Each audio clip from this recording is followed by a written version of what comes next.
Hello and welcome back to the Digital Peace Guides. I'm Glory from Digital Care Services Australia. In the last guide, we talked about the importance of knowing what you have. Today, we're taking the next step, knowing how to access it. Passwords can feel overwhelming. We have too many of them and remembering them isn't getting any easier. But today's guide isn't really about passwords. It's about making sure you can access your digital life when you need it and making life easier for the people you care about if they ever need to help. Let me ask you a few questions. Have you ever clicked forgot password because you couldn't remember it?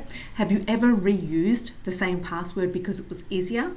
Or perhaps you've written passwords on scraps of paper because it seemed like the only way to keep track of them.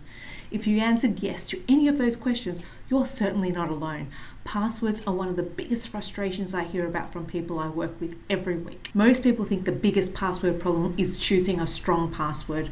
While that's important, it's actually not the biggest issue I see. The real challenge is access. Can you get into your important accounts when you need to?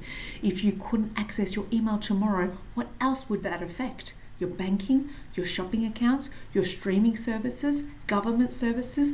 Your email is often the key that unlocks almost everything else. So what exactly is a password manager? Think of it like a security digital vault. Instead of trying to remember dozens or even hundreds of passwords, you only need to remember one strong master password. The password manager securely stores the rest, and it can even create strong, unique passwords for every account. That means you're less likely to reuse passwords and your online accounts become much more secure. The three big reasons people choose a password manager. Firstly, every account can have its own unique password. Secondly, your information is encrypted, meaning it's protected using advanced security. And thirdly, your passwords can be filled in automatically, saving you time and reducing frustration.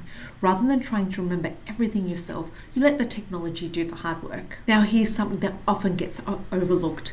A password manager is fantastic for you, but what happens if someone else needs to help you? Would your partner know which password manager you use? Would your children know where to find it? Would anyone know your recovery email or how to regain access if something happened to you?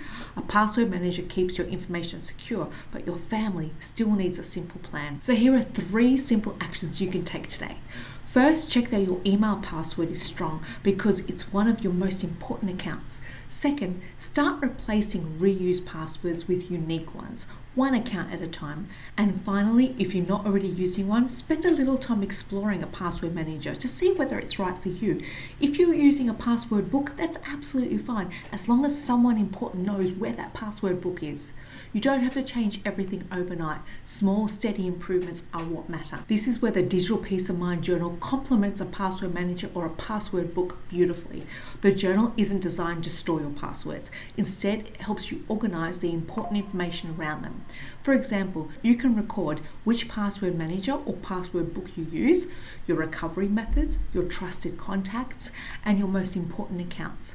It's all about creating a system that's easy to understand, not just for you, but for the people who may need to help you one day. Thank you for joining me for this Digital Peace Guide. I hope it helped you think about passwords in a little bit of a different way. Remember, the goal isn't simply to have a stronger password. The goal is to make sure your digital life is easy to access, easier to manage, and easier for your loved ones to navigate if they ever need to. In our next guide, we'll explore Know Who Matters, where we'll talk about trusted contacts, emergency access, and why having the right people involved can make all the difference. If you found this guide helpful, I'd love you to subscribe so you don't miss out on the next one. And if you're ready to bring everything together in one organized system, you can learn more about the Digital Peace of Mind journal through the link below. Thanks for watching, and until next time, take one small step towards a digital peace of mind.